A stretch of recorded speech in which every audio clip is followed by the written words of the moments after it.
नमस्ते। आज मैं 8th क्लास का आपको टारगेट देना चाह रही हूँ। पाठ 4 दीवानों की हस्ती कविता है, भगवती चरण वर्मा है। पेज नंबर 31 है। यहाँ पर लिखे के प्रश्नोत्तर है। आज़ादी के दीवाने चाहते हुए भी अपने बंधु बांधवों के पास क्यों नहीं रह पाते, यानी जो आज़ादी है, क्रांतिकारी है, फ्रीडम फाइटर्स है, वो लोग आज़ादी के लिए उनके सगों के पास क्यों नहीं रहना चाहते, ऐसा प्रश्न है। आज़ादी के दीवाने क्रांति का मार्ग अपना रहे हैं। आज़ादी के दीवाने हैं जो अपने को आज़ादी दिलाना चाहते हैं अपने देश को, वो लोग क्या है, क्रांति का मार्ग अपना रहे। क्रांति यानी अंग्रेज लोग अपने देश को गुलाम बनाए थे ना, उससे आज़ादी दिलाने के लिए ये क्रांतिकारियाँ बन गए उनसे लड़ने के लिए। अतः उनका किसी भी एक जगह ठहरना खतरे से खाली नहीं रहता था। तो इसीलिए क्या है, जो फ्रीडम फाइटर्स है वो लोग एक जगह टिककर नहीं रहते थे, वो भ्रमण करते रहते थे। सो वे चाहकर भी कहीं भी ठहर नहीं सकते थे। वो चाहकर भी कहीं नहीं ठहर सकते। क्यों नहीं ठहर सकते? क्योंकि इन्फॉर्मेशन दे देते कि ये क्रांतिकारी यहाँ पर है, तो अंग्रेज़ लोग उनको क्या करते, पकड़ लेके जाते। इसीलिए वो लोग एक जगह नहीं टिकते थे, क्योंकि हर तरफ उनकी खोज हेतु अंग्रेज़ सिपाही व उनके मुखबिर रहस्य दूत होने की खबर अंग्रेज़ों को पहुंचा देते थे। क्रांतिकारी कहाँ पर है, किधर है, कौन से स्थान पर है, ये पूरे मुखबिर यानी रहस्य दूत, इन्फॉर्मेशन देने वाले, ये अंग्रेज़ों को इन्फॉर्मेशन दे देते थे। इसीलिए जो क्रांतिकारी है वो एक जगह टिक नहीं पाते थे। वीरों की राह निश्चित क्यों नहीं है, यानी जो वीर है, जो क्रांतिकारी है, वो लोग एक जगह क्यों नहीं टिक सकते।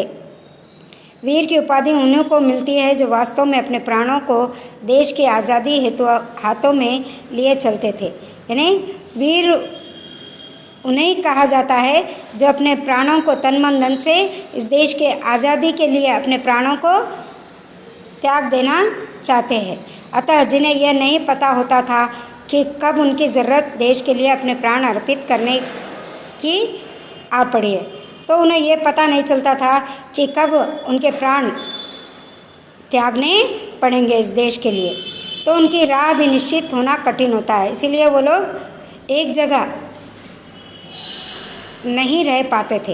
वे चाहकर भी निश्चित राह पर नहीं चल सकते थे। वो चाहकर भी क्या है, एक मार्ग पर, राह यानी मार्ग पर चल नहीं पाते थे, पर उनका लक्ष्य जरूर निश्चित होता था।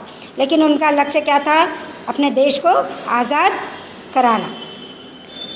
थर्ड प्रश्न है, बलिदान लोग अपने पराये का भेदभाव क्यों नहीं रखते।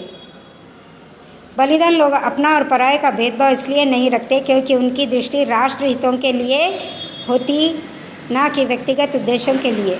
तो वो लोग क्या है, बलिदान लोग अपने और पराये का ये भेदभाव नहीं रखते थे, क्योंकि वो अपने राष्ट्र के लिए, अपने देश के लिए, उनके अपने देश को आज़ादी देने के लिए वो अपना बलिदान करते थे। जब वे अपने व परायों को छोड़ सकने की हिम्मत रखते थे, उनके उद्देश्य काफ़ी अलग व बड़े होते थे। तो क्रांति क्या है, क्रांतिकारी अपने और परायों को छोड़ देते थे, और ये इतना हिम्मत रखते थे कि वो अपने उद्देश्य में कामयाब हो सके, जिसके सामने व्यक्तिगत रिश्ते कोई मायने नहीं रखते। मतलब अपने परायों का ये भेदभाव नहीं रखते, और अपना जो व्यक्तिगत पर्सनल जो है वो रिश्ते भी वो छोड़ देते हैं। फोर्थ प्रश्न क्या है, चौथा, जीवन में मस्ती होनी चाहिए, लेकिन कब मस्ती हानिकारक हो सकती है। मस्ती यानी शरारत। तो जीवन में मस्ती करना, शरारत करना, लेकिन शरारत ऐसा नहीं करना कि जिससे कि दूसरों को नुकसान पहुँचे। हानि यानी नुकसान। जीवन में मस्ती जरूर होनी चाहिए, नहीं तो जीवन नीरस व बोझिल प्रतीत होगा। जीवन में शरारतपना करना अगर नहीं करे तो भी जीवन कैसा हो जाएगा, बोझिल हो जाता, बोर हो जाता है। परंतु मस्ती जब हद से ज़्यादा होने लगे, दूसरों को कष्ट, दुख, तकलीफ, चोट पहुंचाने लगे, तो बड़ी हानिकारक प्रतीत होती है। अगर शरारतपना हम ज़्यादा करने लगे तो इससे क्या है, दूसरों को कष्ट होगा और दुख भी पहुंचेगा और उन्हें चोट भी पड़ेगी, ये नुकसान उनको उठाना पड़ेगा। इसीलिए मस्ती थोड़ी करनी चाहिए, ना कि पीड़ा पहुंचाने या दुख देने हेतु। मस्ती क्या है, थोड़ी करनी चाहिए, शरारतपना दूसरों से थोड़ा करना चाहिए, जिससे कि उनको दुख भी ना हो और दर्द भी ना हो। अपनी मस्ती के कारण हर किसी को नुकसान हानि बाधा पहुँचे तो अवश्य वह मस्ती हानिकारक ही नहीं, बोझिल कष्टदायक भी लगने लगती है। अगर अपनी मस्ती हर एक को नुकसान दे रही है या उनको बाधा पहुंचा रही है, ये क्या है, हानिकारक है, यानी नुकसान देने वाली है, और उसके साथ साथ बोझा भी बना रहता है, बोर भी हो जाता है, यह दूसरों को कष्ट देने लगती है। तो ये 4 प्रश्न हैं, आप लोग लर्न करके टारगेट में लिखना है। ठीक है, धन्यवाद।